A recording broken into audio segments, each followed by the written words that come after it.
masculine man, take one. Ooh, what makes a modern day masculine man? When you drink your liquor straight, a modern day masculine man. I pay all the bills and I tells my woman the truth. Got my shit together, do what I wanna do, say what I wanna say. I won't bend, I won't break, you are not me, and I am not you. I kept it real, so now I can do what I wanna do. Modern masculine man. Welcome to Man School. Welcome to the Modern Masculine Man Podcast, Mitch. Woo!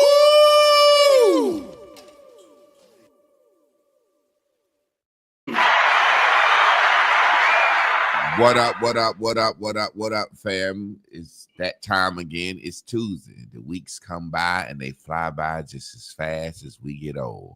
It's Tuesday and it's a time for another day of Tough Talk Tuesday with me and my guy right here, standing in the gap with me, Trav P. How you doing this evening, fam? Man, I feel good, man. Ready to have a good show. Drop some heavy seeds that's gonna bear some good fruit, man. Flip your collar down, because you know you always super smooth and fresh. I'm going to ahead and tell you, flip it down. I don't even want you out there like that the whole show. You know what I'm saying? Tell me something good, man. Tell me a good story this week, man. Look, we're going to start it off with the Trap story. We got to have a Trap old school story. Tell me something good. Tell me a Aesop favor, a Trap. We're going to call them Trap stories. Give me a story, man, with a good lesson to it real quick. Put you on the spot. Man, I've been engulfed in high school football. You know, my son played football. We had a big rivalry week last week. His team lost. So just really looking at football, man, and been deep into it, and it take me back to a lot of my hero principles, discipline, conditioning, and to see how they really work out individually and collectively, man. It's a powerful thing when you see it working in young men and realize that's the same foundation at 46 years old, 28 years later. I'm still standing on that discipline and that condition, man. So it's been powerful to me, man. Well, man, you know, it's funny that you say that because I want to rebuttal that. I saw the movie Him.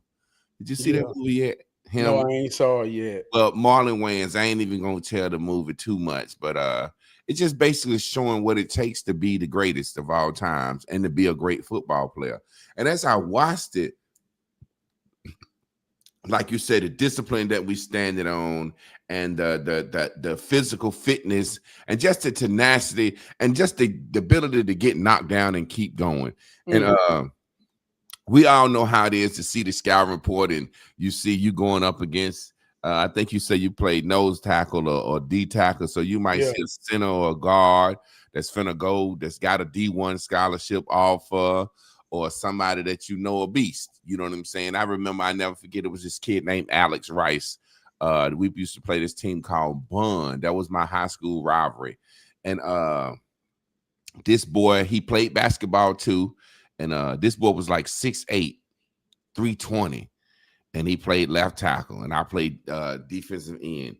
And man, this boy was been kicking my ass since fucking middle school. Yeah. You know what I mean? Like whooping my ass. It seemed like they put us on the side of the field. He asked coach, put me on the side that nigga on. Like he remembered. You know what I'm saying?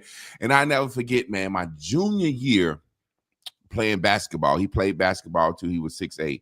We running down the court, and I never forget him. I'm gonna have to look him up, send him a Facebook friend request. And we running down the court, and he said something to me, and I said, "Fuck you, you big white boy." He said, "Fuck you, you big nigga." And I hauled off and stole off on him. That's the only time I ever been called a nigga. And it's like I bench rushed the floor, they bench rushed the floor, and the referees got everything broken up, and they was about to kick me out the game, and I knew I was going to get suspended 2 games, and then they started saying, he called him a nigga, and then the black referee and the 2 white referees got to arguing, so they basically let it go and chilled everything out and went back with the game. But long story short, I remember after that, my senior year when I had to play him in football, I was so ready, Trav. I was working out ready for this motherfucker. And I remember like the first 3 plays, he bent my ass over backwards. And I can just remember saying, this white motherfucker better than me. He tougher than me. He's stronger than me. And it was the first time I had really went against somebody that I knew, like, he got the best of me. And so instead of giving up, I started thinking about ways. Could I bull rush him one time, one-arm bull him? Could I run around him, spin move him? And I mean, I had a decent game, but for the most part, this white boy had me my ass all night. And I said all that to say I remember getting myself hyped up and revved up for this boy. And I can just remember listening to Tupac. They never take me alive. I'm getting high with my 4-5 cocked off. I'm tired of the pain. What I'm saying is that thing in us that we had to do, no matter what you say now, if you really played football, I don't know about you, that thing that had to say, motherfucker, I'm finna hurt you before you hurt me. That thing that said, I'm like, I don't care what happened to you. Where does that thing go? Because I watched the movie Him, and it's kind of about that, like that thing. I remember that aggression. I remember being aggressive in college. I remember having that. I want to, let's say that football mind where you talk to me like that. Okay, so what if you got a gun? So what if you got a knife? It's that football thing that in us that make us feel invincible. What do you feel about that? What's up with that? Because we seeing that this shit is way more violent than when we were younger. Whether I think we were hitting harder, but I think they are bigger and faster, so it's more damaging. But what do you think about that spirit that you have to play that sport and really play it at a high level? Man, it's crazy. I don't know how we got here, but man, I love this moment here, brother. That's what hero training is about, Javon. Real talk. The spirit of an athlete. Like you say, for me, football, I always say I found my religion. I heard God's voice for the first time inside my helmet as a 13-year-old. And it was a voice that simply said, you cannot lose. You will not lose. I promise you, if you go hard, you will win. And the more and more I learned to trust that man, that cultivated that spirit in me. But just as much as we could say that's football, when I say it's a spirit of an athlete, it's the conditioning and the mindset. Like we're in a temperament now where everybody's now talking the rhetoric of white supremacy, racism, systemic racism. And it's like, man, I'm waving my hands to say, hey, y'all, that's always been the case. But if you in the moment, you winning. We here. We undefeated. You only get one loss. We ain't nobody took that loss yet.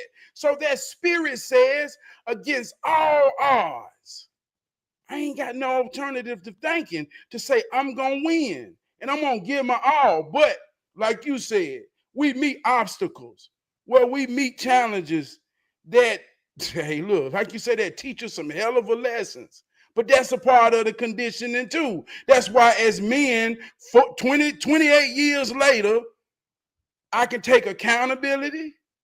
I can take people getting on my ass when I'm bullshitting. I can put my ego aside to know, man, I got to be better. I ain't got no other option than my family depending on me. Man, I got to give it all I got. So I'm saying that's where that come from, and that's what it gave me. And I think that just transcends to anything and everything in life. And I don't think there's no other alternative thinking than that.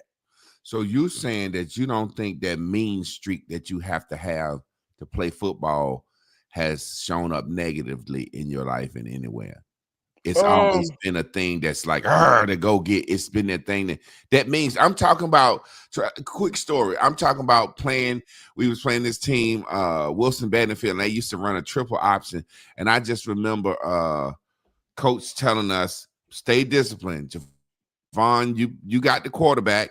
And I remember him telling our outside linebacker, you got the pitch. And that's what he said. No matter whatever happened, Javon hit the quarterback, you hit the pitch, the corner, you come up. And I just remember one play hitting the quarterback, and my cornerback hitting the pitch with the linebacker. And they used to have an ambulance at the field when I was playing. Like they used to have an ambulance there. Like somebody was gonna get hurt. Like we used to we used to cheer when a motherfucker, like we wanted to hurt somebody, man. It's just being real. That's what I'm saying. And so I remember hitting the quarterback, and I got like one of the best hits I had in my life. And I remember it was like the movie Gladiator. When I hit him, I said, ah, and I stood over top of him yelling, ah. And when I finished yelling, I looked around.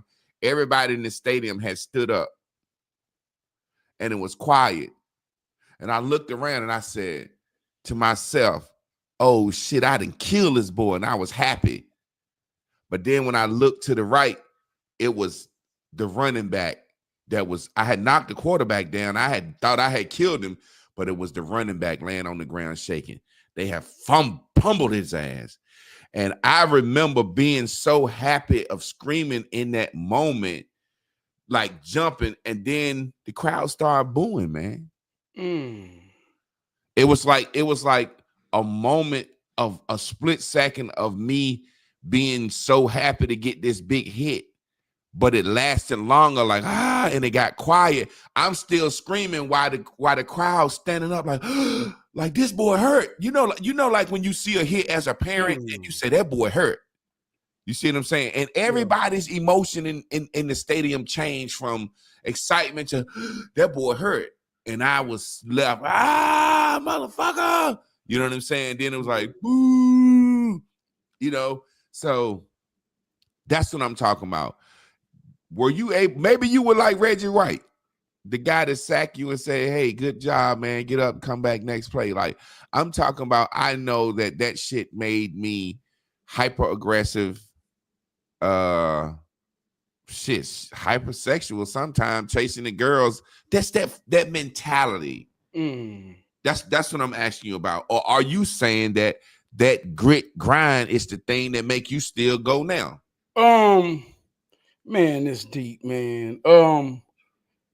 Like you say, for me, and I'm gonna be real, because we talking football, but this real life shit. I ain't talking make believe. Football was my outlet as a child. I knew I was good the first time my daddy came to the game and realized I was good, and the pride I saw on his face, I became addicted to that. And I felt like what we was going through in life, that could mask a lot of things in my family. Pride, love, honor. So I had a lot of pain, but it came out in aggression in a prideful type way.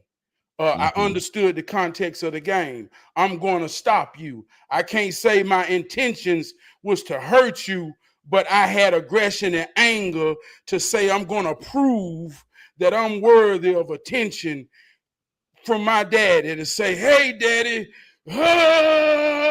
So that came out. But the point I want to make too, before I even get, this is simply like Bruce Leroy and Shown Up. Like, the conditions of your mind in this game, you have to believe in yourself. You have to know that opposition is necessary. You have to know that there's somebody in front of you with the intentions to destroy or stop you. Now you can, like I said, that's subjective on how we deal with this. If my glow is red and I say I'm going to break his leg, or my glow is gold and say, I'm just going to prove to you, you can't stop me, so they can call my name and my daddy can feel proud. The principle is the same: confidence, determination. Yeah. You understand what I'm saying? So we use it, or we can use it in different ways. But just like your story is always about an outlet for something you was proving in your mind. That's the conditions of a child who getting developed in that context of an athlete. And I want to say this in the same sense, like you say, you had a rage. So one God is another man's devil. Every Saturday morning, right now, you got 8-year-olds playing football, lining up on two different sides of the field. Two teams praying. One side, baby, God, I hope my God, please, Lord, in Jesus' name, let my team win. It's some parent over there on the other side praying the same thing. And both of y'all gods finna meet. And you don't know that some egos, just like you have rage, looking at their child saying, goddamn, hurt somebody. Hurt somebody. I want my boy to knock her head off. So it becomes real right now in real life as an 8-year-old's playing every Saturday morning. One man God is another man devil. In order to win, somebody got to lose. How can we expect peace when these are the rules? Now, let me ask you something, since we're talking about that and we're talking about white supremacy tonight. I want to caveat into this, right? Football. To me, football is, we talk about white supremacy. I hate that word. I hate that word, white supremacy, like when I hate when a nigga say a woman is masculine. It's just some things I just fucking hate, and it make me think a motherfucker is so weak, because white supremacy, if it's real or not real, we have to live. Now, football, this is a game of niggas bashing each other's head for white men. Literally, put us on the chopping block, measure our teeth, our hands, our arms. These motherfuckers measure our fucking fingers. And it's like, as black people, we talk white supremacy so much. But then we turn around and love the things that benefit white supremacy the most. Do you know the biggest money that they make off black people? 3 things are sports, entertainment, and prison. Come on. Sports, entertainment, and prison are the 3 biggest so-called money makers that they make off niggas and white supremacy. And that's the shit we love the most. We love some sports, entertainment, and we love to talk that goddamn prison talk, what we did and what we did when we was in there.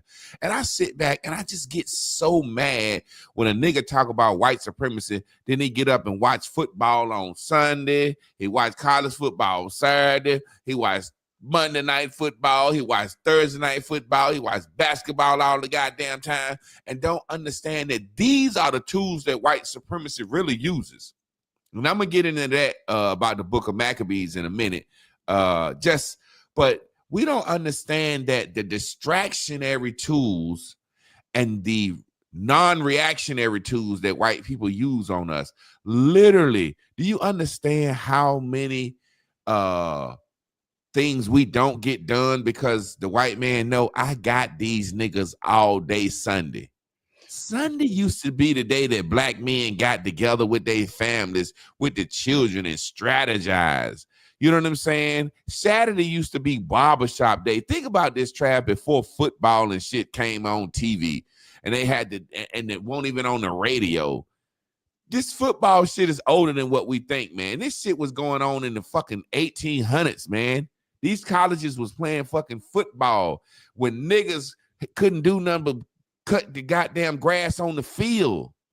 And we still talking about white supremacy.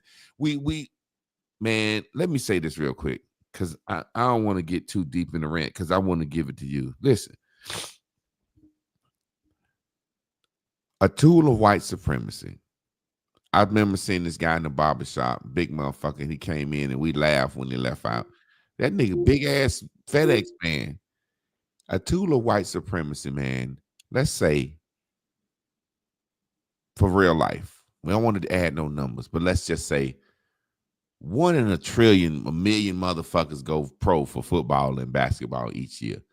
Now we got all these 8-year-olds, their whole life putting into this craft, and 1 in fucking 1,000 is gonna get turned down and never play this shit again. And this is what we want our kids to strive at. We don't want them to thrive at coding, doctoring, lawyering, manufacturing, nothing. We almost look at boys as like, if you don't play a sport, what you doing? So look at the setup for that. Imagine, Trav, if you would have put 18 years from the time you started playing football. How old was you? 8, 9 years old, 6, 7? No, I didn't start playing to 7th grade. Now, say you put 5 years every day into that. Imagine you produce music now. Imagine if you'd have put the time playing a piano or a guitar into that you put into football. Yeah. You see what I'm saying? It's like the white man got this thing dangling in our face, and it's like he said, we got 32 teams on each league, and we got 15 players on each basketball team. So we got basically 450 spots for all young black men to fight and kill over and die and give sweat and tears over. And then football, we got 50 guys on the team, and we got 30. So we got 1,500 spots. So really, altogether, we got about 2,000 spots that the black race and young black men let white supremacy dangle over our head. And this is what we fight and strive for. And we want to talk about white supremacy, how they can literally decide what we tell our children their future or destiny should be. Think about this now. Think about this now. How many men are pushing and forcing this shit on their kids and got them up early, camp, for this kid to play this shit 12, 13 years and don't go D1 or don't go pro.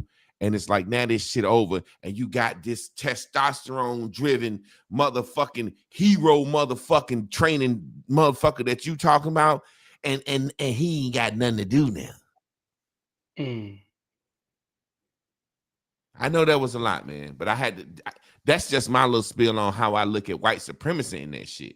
Man, it's the power of perspective. God Almighty. Even in the context of white supremacy, like I say, you got to understand the point of it all, man. And you made a video today about when we don't comprehend the point, man, we get caught up in all the bells. That's what I said. Example. That's everything. And we get distracted from understanding the point. But just like I said in the beginning, when it comes to the game of football, it's about discipline. It's about conditioning. I played that game at a high level in high school. I asked my son the other day, we going through certain things because I got to accept my son ain't me. Expectations is the seed of disappointment. I'm creating some havoc in my mind because I'm putting expectations on my son about something about me. So I got to stand in the mirror and check myself, like you say, on this football shit that's cultivated in me. But I asked my son the other day, I say, son, if you never play another day of football in your life, what would you have took from it? He say, never quit. Even when it seems like I can't go no more, don't quit. See, that's a condition in his mind. Yeah.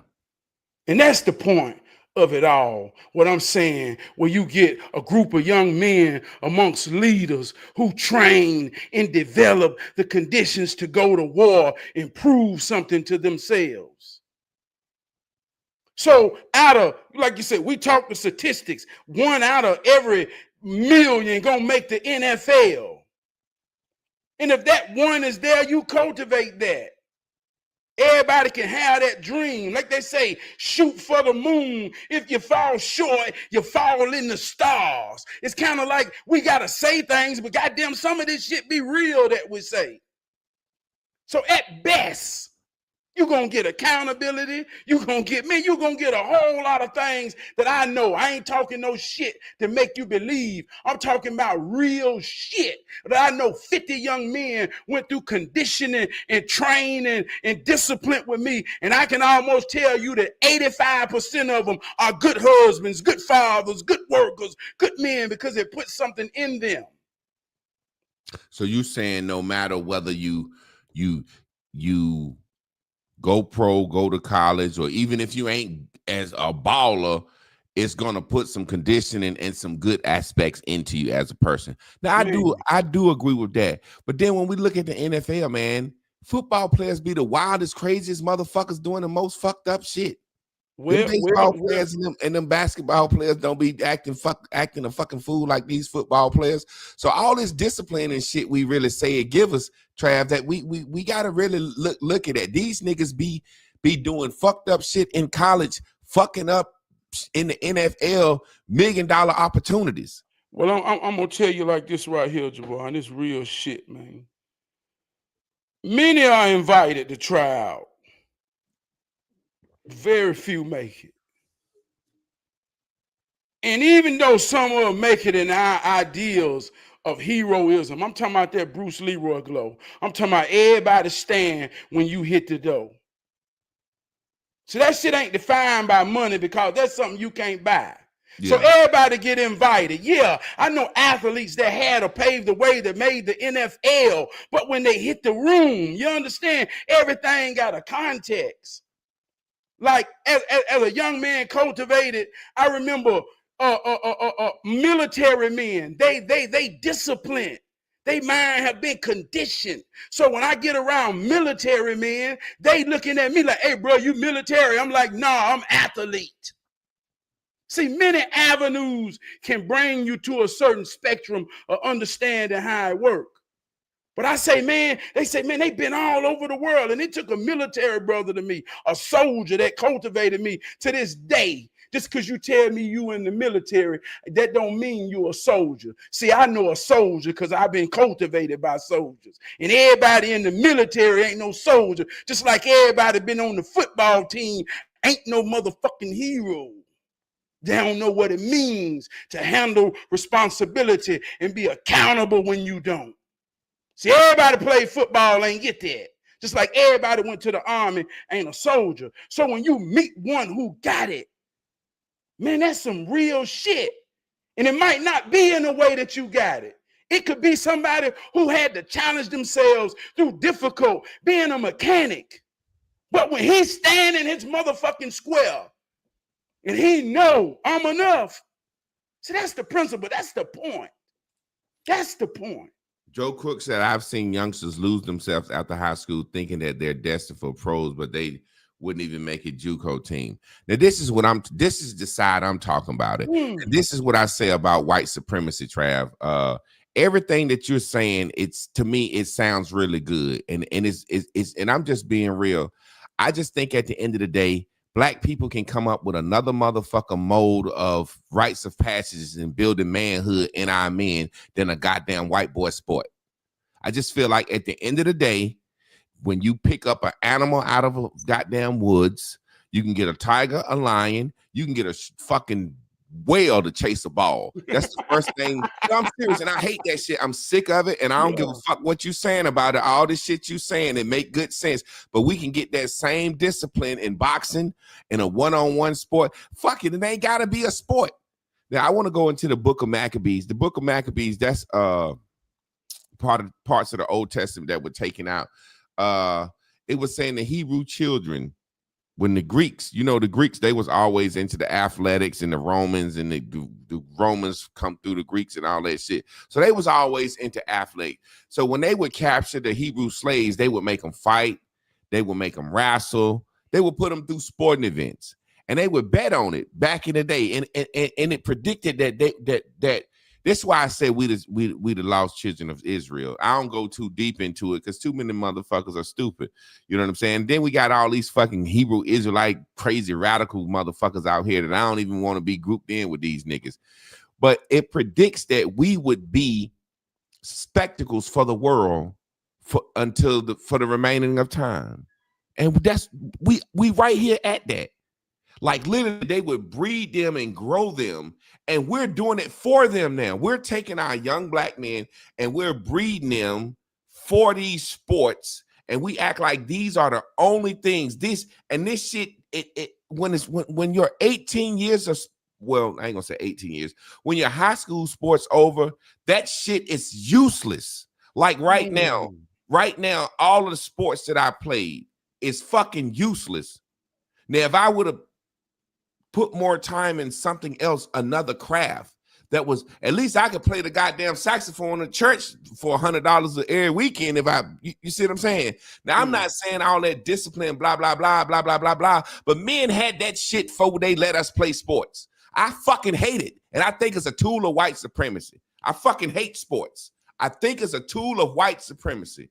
Now, I'm not saying that what you saying ain't true, because two things could be true at the same time. Yes, and I think what you're saying is true. Because my thing is, as black men, we so quick to holler white supremacy, white supremacy, white supremacy, but we don't understand what this doing is.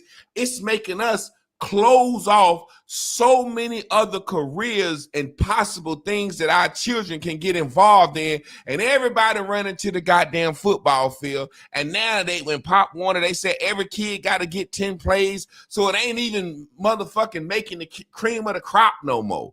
You see what I'm saying? Yeah. So I just think, I'm not saying in sports, I just think it's black people we need to come up with other ways, like in Africa, like not being funny, but shit, they used to take their kids out in the jungle. What is something as a man that you think, since we talking about it, I hadn't even thought about it, a solution. What is something you think that we can cultivate, everything that you just said, that we can do in our young black men that we do in football now, that's non-athletic, non-sports? If I had to put you on the spot, I never thought of it, Trav. That's what I'm saying right now. I'm like, well, damn, Javon, if you're saying sports it shouldn't be it, what would we do instead of sports? Because at some point, men were men, and men had discipline, and men had everything that it took to be men, probably on a higher level than we had now before we was able to chase a goddamn ball.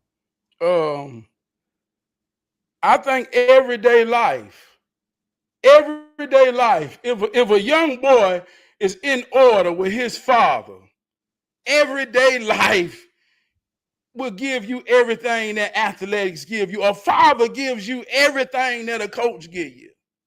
Mm-hmm. A daddy give you everything that football, baseball, basketball, and all these things can give you. So I don't think that's deep, but I got to make the point about when I talk about the spirit of an athlete, man. I get what you're saying, and I think you're right. Fuck sports. I don't watch football, NFL. I ain't entertained by it because it's deeper than the game to me. And I know I said, well, man, it ain't that deep, but it is, because it's like I say, discipline, conditioning. I don't give a fuck what you do. I don't give a fuck if you don't never touch a ball in your life. I don't give a fuck what category you in. I promise you, it don't work. You don't become, you don't be, you don't do if you don't understand discipline. And discipline ain't about consequences. Discipline ain't about getting your ass whooped when you do something wrong. Discipline is about being on time every time in which you was trained to be. See, we don't understand discipline, or we do understand it only from a perspective of, I'm going to beat your ass because you fucked up. We don't understand discipline from a perspective of power to say that I done put the work in, and I can confident, and I can count on my action every goddamn time. So when you put that in somebody, man, and if you use baseball, basketball, football, cutting hair, laying brick, chopping wood, I don't give a fuck what it is, it puts you in a position to be, no, I am. I'm enough right now. So when I say, what this shit really mean, dog? Man, this shit real. Like, and I'm gonna even be real with you, dog. I've had these same emotions. But I hear us talking about young niggas, YNs. I hear everything derogatory. But then I can drop my son off a part of something where there's 150 young black men. I'm talking about no white kids. Only one white student on the JV and the varsity, and he the kicker. I'm talking about 150 young black men that commit at 5 a.m. to discipline and conditioning. I don't give a fuck what it is. This is where they at. God damn, this is where they at. And I just hope that it's some men that's going to teach them some principle about man. And when we talk about white supremacy, I'm going to tell you some real life shit. I've been fortunate enough to work and have relationships with every kind of man you can think of. Every nationality, And I got a conscience about me that I attract people like-minded. So I don't just be, it always be somebody that's special enough to understand a deeper level of thought. And they share a lot of things about their culture with me. And we create a safe space where they can be honest. And I'm going to just be honest with you. The Asian man, the African man, the white man, the Spanish man, all these men really be honest with me to let me know that they believe in general they are supreme over black people. They have really took in every stereotype that they have ever been told through propaganda, through media, through the American materialism, through the degradation that we put to the world about ourselves and each other. They have really believed this shit to think and know that they are supreme over us. So they goddamn meet me when I say we all we got, we all we need. Goddamn, I'm a representative of a black man in a black family. And I'm going to destroy, because the truth is always in the moment, regardless of what they thought. They got to go home and tell their spouse, I met a black man I ain't never met on goddamn. And I let them know in my mind, I'm supreme. Trav, I'm supreme. And I'm saying this to say this. Let me say this, man. I'm saying this to say this. See, this is what that spirit of athlete give me. See, I work side by side with a white man, same age. Told me he smoked crack when he was in his 20s. But he a supervisor. He respected. He get the benefit of the doubt. I know as a black man, I can't come back from that. But if I want that to be even with that, just to say, I wish I could smoke crack and never get judged. Nah, I knew that and understand that. So I ain't never took that step. It made me supreme. I watched him get his ass kicked by life. And I'm looking at him, empathizing with him. Say, man, you got all the advantages. Why you ain't using them, white boy? And I'm talking to him like a brother. Like a brother. Watch this son's daughter, watch the son baby mama OD on fentanyl. Son won't work. Caught up in the drug game. Try a piece and a prayer up for me, man. So real life happening. And if you playing a game to think anybody's supreme, or you mad at somebody thinking they supreme than you, then what you gonna be? What you gonna do? It's to be or not to be, to do or can't. Yeah, you black. So that's what that spirit give me. And it give me, when we talk about empathy, when I look into a man's eyes who got the mind, body, and strength to fight his fight, the fuck you want me to tell you?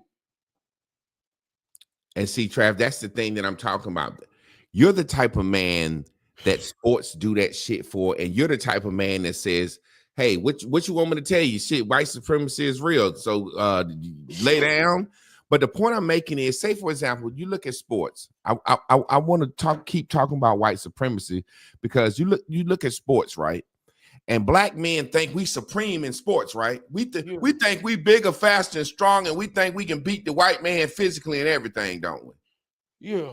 But then we turn around when we behind, we say, well, we ain't mean as he is, and we won't fight back like he will. You see what I'm saying? Yeah. It's a fucking excuse. It's such a cop-out to sit back in 1 minute and say, we black, we faster, we stronger, we but why y'all behind? Because he mean and we nice.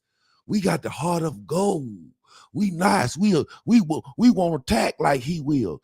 And it's like, you sit back and you look at these. When I look at sports and I look at these athletes, what I see is niggas being used to lead us astray. I watched the documentary. You know, they say the average NFL football player is broke 2 years after he got damn retired, and the average basketball player is broke 5 years after he retired. So if these motherfuckers broke when they retired, and they ain't building no infrastructure in the black community, right? Now this is where I put these motherfuckers on the table like anybody else. if they broke when they retire and they ain't building no infrastructure in the black community, and then they got their fucking nails painted, and then they walk around fucking twisting, and they using these motherfuckers to promote homosexuality. They got the fucking NFL talking about wearing the goddamn gay bands like as if it's breast cancer ribbons. So these motherfuckers are really useless other than us cheering. Yay!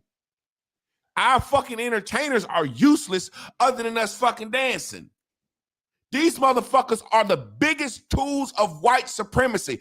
Athletes, entertainers. I mean, I'm just sitting back watching this shit. Man. And what we get out of it, we get fucking what's the word I'm looking for? Feel good moments. Yay! Jalen Hurts just won the Super Bowl. Yay, it feels good. It feels good, but these niggas ain't really doing nothing like niggas used to do back in the day. And what I'm saying, I ain't telling an athlete you got to spend your money on this or do that and do that. I'm saying don't be walking around with the fucking Cam Newton nails and outfits and your fucking pants showing and talking this crazy shit. They not back in the day, you remember Abdul-Jabbar and all them boys stood for something. And it's like now it's like what good is it?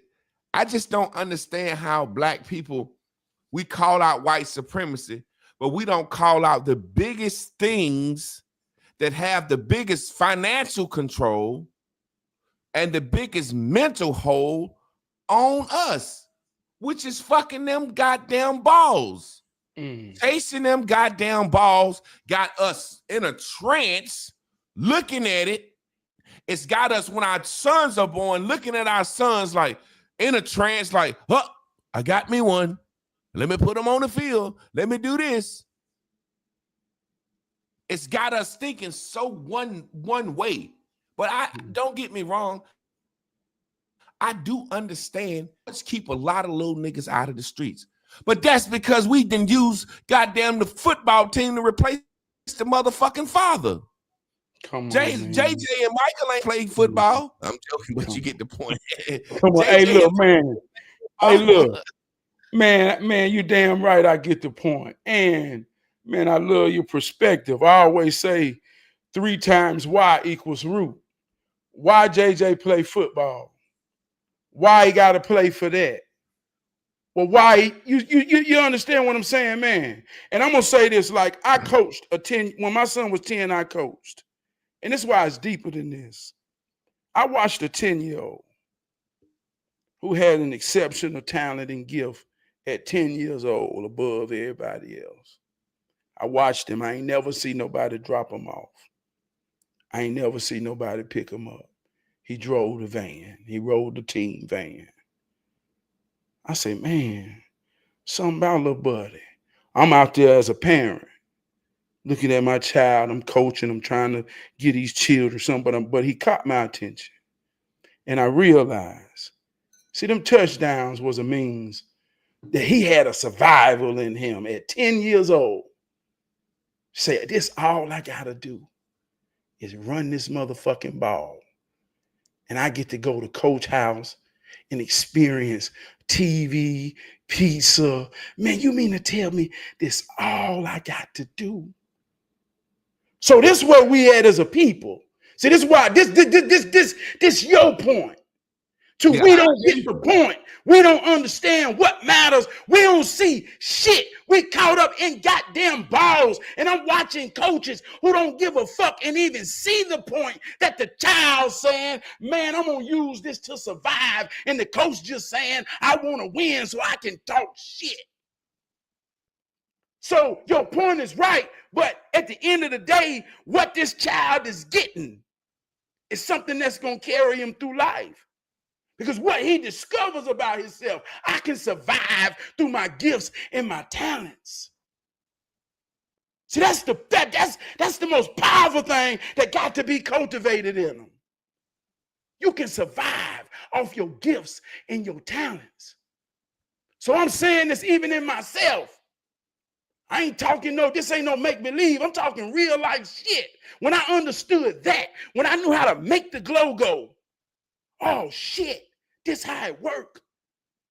See, I was a protege barber since I was 13. I had a gift. Oh, man, I know how to do this. I'm talking about from 13 to 19, every man in the neighborhood, every child came and sat in my chair. Let me do their head. I'm just thinking, man, people telling me so much about life. I'm learning so much that they ain't never told nobody. Man, it's deep. They cultivating me. But I got to a point where I didn't want to cut hair, and I realized I ain't got to cut hair for people to talk to me. It helped me realize cutting hair was just a gift and a tool. The real purpose is my voice, my understanding. That's why I can talk to the world. So football gave me that confidence. I don't give a fuck what it is, no matter what it is. As a parent, do you got your child in something that they will get discipline, conditioning, confidence? Because that's, I mean, and I'm going to be honest with you, that's the difference between having God and not having God. That's the difference between being blessed and not being blessed. I don't want nobody to get me wrong. I definitely understand the benefits of sports. What I'm simply saying is from a white supremacist standpoint, and we're going to get into white supremacy a little bit more, but you started off talking about football, and I've always felt this way, and I played college ball. Sports got me out of my hometown. It got me my scholarship. It got me my education. You know what I'm saying? But the point I'm making is I'm trying to say, just like everything else, we talk about white supremacy. What if they shut down these apps? How would we have a voice? You see what I'm saying? What if they shut down football? COVID happened and football stopped. You see what I'm saying? So this is the point I'm trying to make when I say what I'm saying. I'm not saying sports don't help people. I'm not saying sports don't develop their hero training.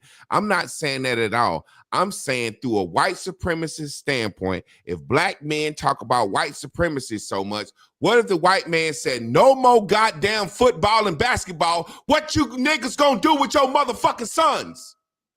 That's what I'm talking about.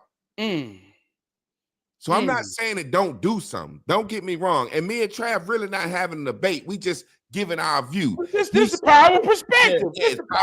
He's standing on the fact that football, no matter what, sports gonna put some in somebody that can last them for life. And I agree with that 100%. I'm saying from through the lens of white supremacy, the same way we say, I heard niggas say all the time. Now, let me give you a perfect example of one of these white supremacy talking motherfuckers, all right? Perfect example. I had niggas say all the time, when we had our own black towns, they bombed them and burned us down and killed our Black Wall Street. Well, what if they take that fucking football and basketball away from us? What we gonna do? That's what I'm saying. What I'm saying. Let me answer that. What we gonna do? And this shit here real, because we already know what we're gonna do, what we did 5 years ago. And a lot of times, man, I think it's an illusion that everybody done forgot about the quarantine. Yeah. Everybody done forgot it. It's like it didn't exist. Because sports is back on and we feeling good again. And I don't know if this is gonna be a segue, but this is real because it's the reason we talking politics now. See, it was a great reset that happened. And I know you've been on Facebook 13 plus years. I've been on Facebook 13 plus years. I told you, I say, Javon, man, I remember back in the day, you dropped some prolific shit about what's wrong with my monkey. I'm talking about some prolific understanding about this system and how it works. But 13 years ago, we talked about being woke. It's a whole different woke. Everything always different coming out of the Great Reset. But we don't understand the Great Reset. See, we forgot about that shit. We forgot that our children missed 2 years out of school. We forgot that wasn't nobody doing hair. We forgot that wasn't nobody doing nail. We don't forgot a whole lot of things to not understand where the hell we at. See, when we was woke, we talked about religion. We talked about white supremacy from the mind. We talked about if you really thought white supremacy was real, you had to get that white Jesus out your mind. That's when we really was talking white supremacy from the mind. So now they done killed all of that momentum. They done killed all of that religious thought, momentum, conscious thought, really understanding the true essence and power of it. See, the Great Reset killed that shit. And when they killed it, the ball was about to fall off the table. And the ping pong paddle of politics picked the nigga mind and the world mind back up. And now we think we're something in politics. And Trav, you know, I said this as a prophet. I said Donald Trump will be the only reason black people begin to try to understand politics. Come on. Notice how we so reactionary as a people. Soon as we get Donald Trump, and this is what I say about white supremacy. Let's not call it white supremacy. I'm gonna start calling it nigga dumbistry. Because it ain't even about niggas though, Javon. This how it work on the whole fucking world getting worked by it. Yeah, but Trav, you know I don't give a fuck about them. And it don't work the same way on them that it work on us. The repercussions ain't the same. You know what I'm saying? For a white boy, the way this country is worked, a white boy, the least is the trap for him. It ain't really no goddamn trap for him. But the least he can do is fuck up his goddamn trust fund or just be an old regular ass working old white boy. You see what I'm saying? For us, the trap is they trying to trap our ass in a different way. Now, what I'm saying is, yeah, put the trap out there. What you say? If they drop some guns off in your, neighborhood, you're gonna get you some. But you ain't finna go shoot your neighbor with the motherfucker. So what I'm saying, the trap is real. The trap is real. They benefit. There's money to be made off us fucking up. But what I'm saying is, I think it's less white supremacy and more an absence of black structure. Look at what we're talking about right now. We're literally talking about sports is our daddy. That's what we're really saying right now. I mean, everything I've heard you say tonight is sports plays the role of the black father. That's what I've heard you say all night. Well, let me say it different. Let me say it different then. And I want to be understood. Sports was an outlet for me to practice and test everything my daddy told me to see if that shit really worked. Yes, for you. Yeah. But remember, I asked you, and it's not even a bad thing. Because if we need these role models because we have an absence of them. But when I asked you, I said, what would you said the daddy. You said the daddy is the thing that would teach us what sports would do. Coaching and daddying is the same thing pretty much.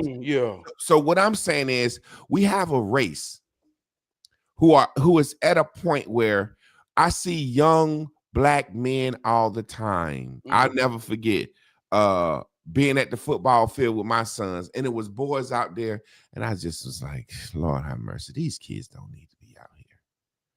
These kids is on the sideline with goddamn Jolly Ranchers in their pants, eating them, looking at the crowd. Mama, look. You know what I'm saying? I seen kids crying, not wanting to make contact. And it's like you pushing every little kid out there because you think this is the thing. And then it become a fad. It was this team called the Durham Eagles that every pretty single mother want to put her son on it so he can get a Durham Eagles. The coaches out there fucking everything moving. You know what I'm saying? I ain't gonna say it was a shit show because sports was being played. You know what I'm saying? But it was a culture of women pulling up at the field, single mothers pulling up at the field, middle-class women, nice cars, nice sundresses, getting fucked by the coaches, trying to get their son on the field, because we all know the little middle class boys don't be the ballers. The little middle class boys from the single mothers whose mama, it be them little ghetto po motherfuckers that ball. You know what I'm saying? They balling for a reason. That's my point. They really out there for a reason. You is as real as your reason. That's real life shit. But you said something that was so key earlier, and I think is worthy of glossing back over. That's why I say I don't disagree with sports. I'm just talking about the white supreme control it has over us and what we all put into this pot that this white man gave us, that he can decide to say tomorrow, hey, fuck sports, we done with it. You know what I'm saying? You said this little boy running this ball. Now I can remember, that's the truth. I can remember when I first started playing football, you had the black men of the town that had businesses would sponsor the team. You know how this shit go. Yeah. Trabs, junkyard services, you know what I'm saying, might sponsor a team, and y'all got 2-3 black businesses sponsoring a team, and those were the teams, you know, and you had white business sponsoring the team in my hometown. So when you got on a team, that was my first time getting to spend the night over kids' house who had a father. Saw how it was for a mother and a father and a family to interact. And like you said, my mama won't order no goddamn Chinese food and no goddamn pizza and shit like that. So you know what I'm saying? Being good, wanting to win, because if you win, my boy CJ Daddy said, we win, I'm gonna cook out.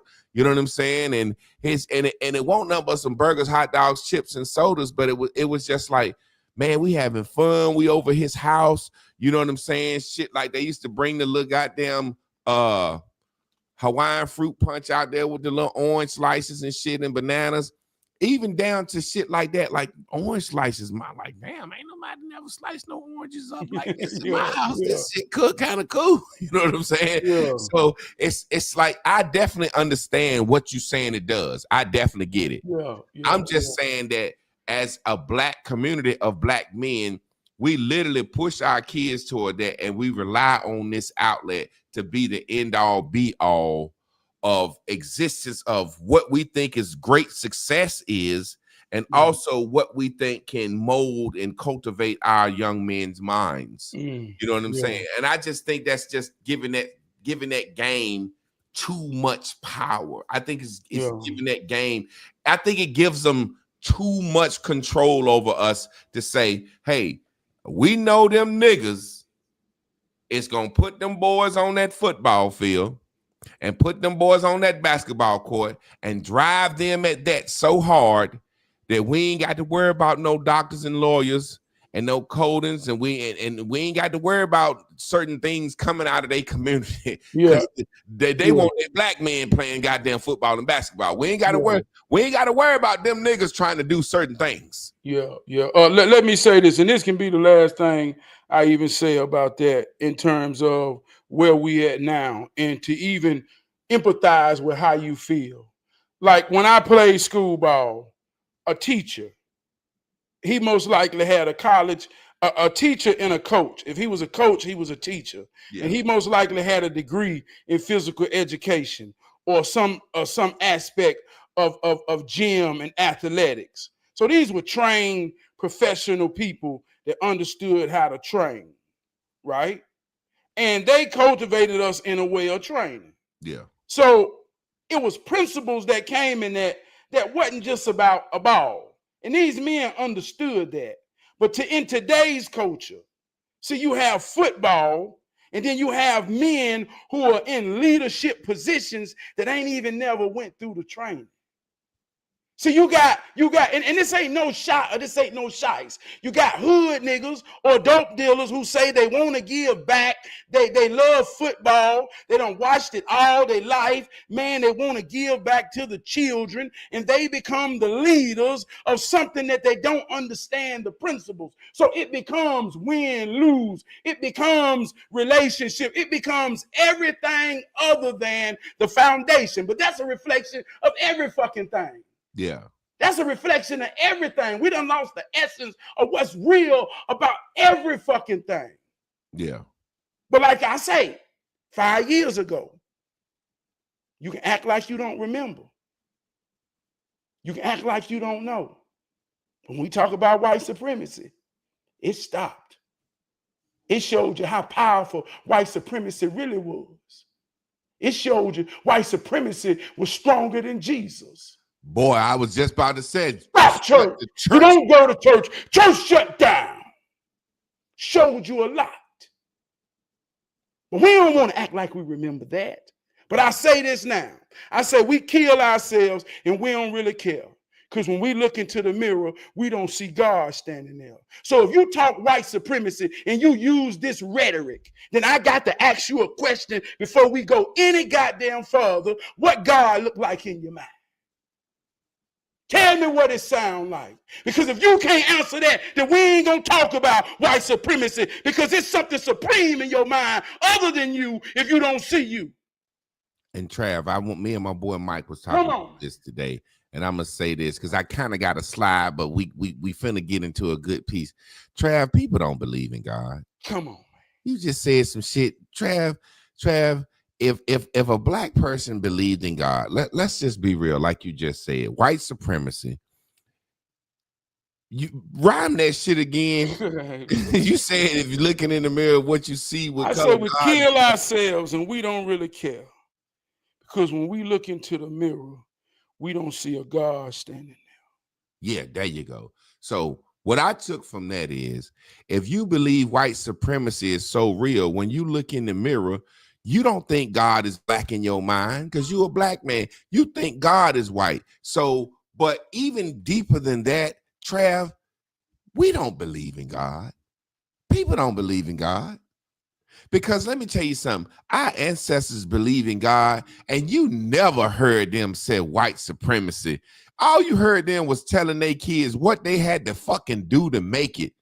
And look at all we overcame doing the worst. We talk about white supremacy now. White supremacy is like a ghost that you can't really find. Back in the day, white supremacy used to be on your ass right here. You can't eat here, can't drink here. We'll hang your ass. You can't go to this hotel, motherfucker. We looking for you.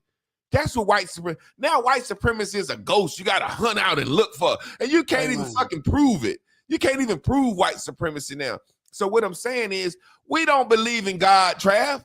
Any nigga that said white supremacy is real is really saying that the God that supposedly delivered Moses from Egypt ain't stronger than the goddamn white man. Hey, look, if you really want to see it, all you got to do is close your eyes. That's the supreme. And if you open them and see what you saw when you had them closed, you telling on yourself when you talk about white supremacy. Mm-hmm. You're telling on yourself. And even though I understand we in a systematic, we in the white man world. But see, we've been told certain things to each other. You got to work twice as harder.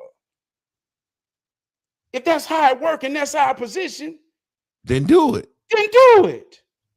Then do it. See, let me tell you something about even in the idea of white supremacy. You got white privilege. All that means is benefit of the doubt. Meaning if me and a white man in the room, he get the benefit of the doubt without proving himself. I don't have that. I got to show thyself that I prove. And when I put that goddamn discipline down in which I've been raised and trained, it's what make me better. It's what make me supreme. Trav, you know it's what make me understand and know what I see is a light. See, I told you in the beginning, it's about Shonuff and it's about Bruce Leroy. We can get into who's good. We can get into who's wrong. We can get into who's stronger. We can get into who's weak. We can get into who's the master, who's not the master. But what we won't get into is how did these two brothers find a goddamn glow to do whatever they wanted to do with it? That's what we don't even understand about the story. Find your glow. That's when you become a hero. When you get a glow, I say this, it's a powerful thing to be mine. I'm talking about my woman. I'm talking about my children. I'm talking about my goddamn car. That's mine. It's a powerful thing. My discipline, my commitment, my conditioning will show in everything about me. That's the point. Fuck the ball. Fuck the. politics. Fuck the religion. Do you get the point? Can you find your glow? Can your children, can your woman, if you're a woman, can your man look at you and depend on you and know there's a value in calling you theirs and theirs yours? It's a powerful thing to be on my team. Yeah, man, I just feel like when we talk about white supremacy, we saying our glow don't work. Yeah, fuck white supremacy. Hey, that's all I'm hearing, man. My glow don't work. Supremacy. You know what I'm saying? It's like my glow don't work. That's all I'm hearing. My glow don't work. I don't give a fuck if it's Show Enough glow or the Bruce Leroy glow. I ain't got no motherfucking glow. It don't work. It don't work. As I sit back and I watch us, man, and watch what our ancestors came through, and we so quick to say white supremacy, white supremacy, white supremacy, and then we come on, man, Trav. Listen, this is what I'm saying. This is why I hate the word amongst black people. Trav, we are the biggest fucking consumers on the face of this earth of goods and services provided by white supremacy.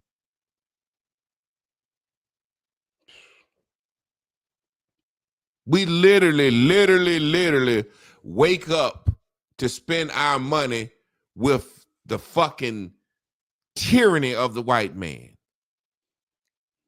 Anytime it's a new thing is on sale, it's because they're cracking and killed and robbed and stealed, and we the first motherfuckers that want it. All these PS5s and these video games and shit, that shit come from robbing and raping countries of precious metals. These phones and shit, this gold and diamonds we want to have, these fabrics, these goddamn Louis Vuittons and these Gucci's and shit. Sitting around talking about white, that's like me sitting around talking about the Sharks. And I'm a member of the goddamn Dolphins gang, and he a member of the Sharks, and I'm talking about them Sharks ain't shit. Let's go spin with them. Man, let me say this too, man. I want to reel this in context because sometimes this hero shit gets so real, and I don't want it to be in a way to say, if you ain't the mighty roaring in the jungle, you ain't shit. Because, and I'm gonna be real with you, like they say, I can't hide where I got to put the most attention in my life. I'm a muscle bound in my mind. My spirit and my soul raw. But I'm a big brother. My discipline ain't really what it need to be in terms of my appetite. I can't hide that. Growing up in life, I was sharp with cracking jokes, but everybody thought they was gonna get me with a fat joke. I can't hide my weakness. Everybody got one. You to be or not to be, to do or can't. Everybody real in this shit. I played my position. I was just good at my position. It was 10 other people playing a position that I just built trust that they can depend on me. But I couldn't do everything. So it ain't about saying I'm all everything. I'm saying in your spirit, in your mind. I don't give a damn if you the sweeper. Man, you got to be the greatest sweeper in the world. That's what you got to see when you close your eyes. You got to see the flow being as clean as it ever been before. That's what you got to see when you close your eyes. We all come up through cartoons when the light bulb come on top of your head. That's what that is. That's God. That's your halo. That's your glow. That's when you close your eyes and you see everything what it's supposed to be. And you woke up and you open your eyes and you be or not. So it ain't about this. It's levels to everything. But I don't care if you're weak. What can you lift? Lift that motherfucker with all you got and carry it where it got to go and know you added value. That's one more they didn't have to live. So I just want to put that in context that this ain't about, man. I know it's, but Pete, man, God damn, y'all, we got to get out. This is something I want to say to you, Trav, and I'm always on myself, you know, about physical fitness and working out and just, you know, wanting to play basketball and do what I used to do, you know, and then sometimes you realize you're older. But you just said something about your weight, right? And lack of discipline ain't where you want to be. Now, sometimes I tell myself, let's just be real. That's a white supremacist mindset. Because in every other nation on this earth, man, to be able to be blessed and eat what you want is a goddamn blessing. And being to be a fat motherfucker is a blessing. You go to anywhere on this earth, the motherfuckers that's fat is living good. So even in America, just the whole idea, you can be fat, you ain't gotta have diabetes. You know what I'm saying? There's fat motherfuckers in the NFL that's fit. The point I'm making is down to even that. And I'm thinking when we talk about white supremacy, I've been saying this for years. We white. Who the fuck we think we acting like? Who we mimicking? Who are we aspiring to be? We white. We compare ourselves by their height weight chart, knowing good goddamn well blacks got, the scientists said blacks got bigger bone density and bone structure than them, and we got more muscle mass. But we compare, I was looking at that shit the other day, you know what I'm saying? I gained a little weight, because when the seasons change, it's that comfort food. It get dark. Remember we was talking about the seasons and when it get dark, what we supposed to be doing? We supposed to be eating, hibernating. We supposed to be resting. You see what I'm saying? So I gained a little weight, and I was saying to myself, I said, damn, I'm 6'5", I'm 280 now. And then I looked at the weight chart. I said, God damn, that shit sound morbidly obese. Yeah. And then I said, God damn, it's saying that I'm fucking damn near 70 pounds overweight. Then I say, so this shit want me to be 6'6", 210? Yeah. Imagine being 210, man. People would think I had AIDS. Black people would think I had AIDS. Yeah. I want to say this on that, and that's real, dog. And it's all about accountability. That what you just said made me feel good. And I can say, yeah, man, eat, man. Sometimes Let me say this. I'm being honest about my weakness. Everybody got one. That's part of being sincere. This is why I say, ain't nobody above the bullshit. I can't be ashamed of mine. You see it. I can't hide it, right? But I'm saying this to say, I got conditions. I take medicine. In general, what you're saying is real. But when you take the coloring book and you put your experiences in your life to it, that's when shit get real. Yeah, it's big people totally healthy and everything. And I got the confidence in everything. But being real, dog, when I'm standing in that mirror, I can't lie to myself. You understand what I'm saying? and I say this being real. This some real life shit. When I was at my heaviest, I was at my highest in life. Money, no kids, just married, doing everything. Just done a show with Lil Boosie. I mean, I'm talking about at the height, dog. Lost my job, went through something, but everything, and I done told the story, but everything I wanted was children. And man, I got scared, saw my life up against the wall. Found out I had conditions, high blood pressure, diabetes. Man, they made me think I was about to die. I got scared. I said, man, I ain't gonna die. This when that spirit kicked in. Oh, I got a challenge. I'm gonna win. Man, I'm talking about for 6 months, no sugar, 4 miles a day. I'm talking about, man, going hard. Lost 60 pounds in 3 months. Man, been trying for 5 years. Me and my wife, we got pregnant, had kids. So I know that when I close my eyes and I see it, man, I ain't above the bullshit to know to truly be it. I got to conquer this. Yeah. And I'm just real enough to say, I'm in a fight. God damn it, but I ain't lost. Okay, look, I don't want no pity.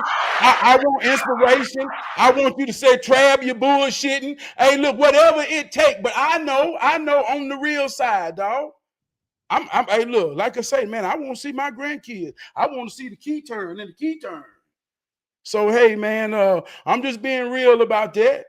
I hope you real enough to be real about it. I ain't talking about you, but anybody hearing me. I know what I you hope mean. you be real enough to know. Like I say, it's somebody that we can go out to eat with right now. Eat 4 double cheeseburgers, 3 orders of fries, 4 milkshakes, and that motherfucker ain't gonna gain nothing. Everybody gonna look at me like he ought to be a goddamn shame of himself.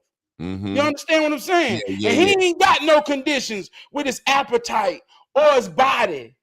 Yeah. But boy, we be sitting there talking, and he be taking some real therapy and love on his mind and his spirit. Yeah. And he got to always grab a hold to it and realize when he getting out of bounds. So nah, man. So and even tying it all the way back, brother. I don't give a fuck whatever that is. That's how you find your glow. If football give you that, if shoveling shit give you that, I don't give a fuck what it is. If you ain't got it, look for it, and if you got children, pay enough attention to see if they on a path and something that can give it to them. Well, there it is, Trav. I got to get out of here, man. I appreciate you, brother. I appreciate the people tuning in. I think we had a very good conversation about white supremacy. I probably want to piggyback off that, pick it up. We'll see next week. But yeah, I definitely didn't realize, just going with as the Bible said, Jesus said, go and don't write it prepared. I'll tell you what to say when you get there. So, you just talking about, and somebody told me to say, hey, man, tell us something good. And you talked about football. And I'm like, yeah, that white supremacy shit in sports. And I think we had a very good conversation, man. So we're going to end it right here. And Trav coming on Thursday at 9:30 on Facebook. He's got a new style, new perspective. You know what I'm saying? Not a new perspective, but a new style of doing this stuff. You know what I'm saying? He just switched the game up. I appreciate y'all, man. Y'all stay tuned in, tapped in, turned on. Y'all tune in for me and Miss Carla tomorrow night at 8 p.m. for Random Raven Wednesdays.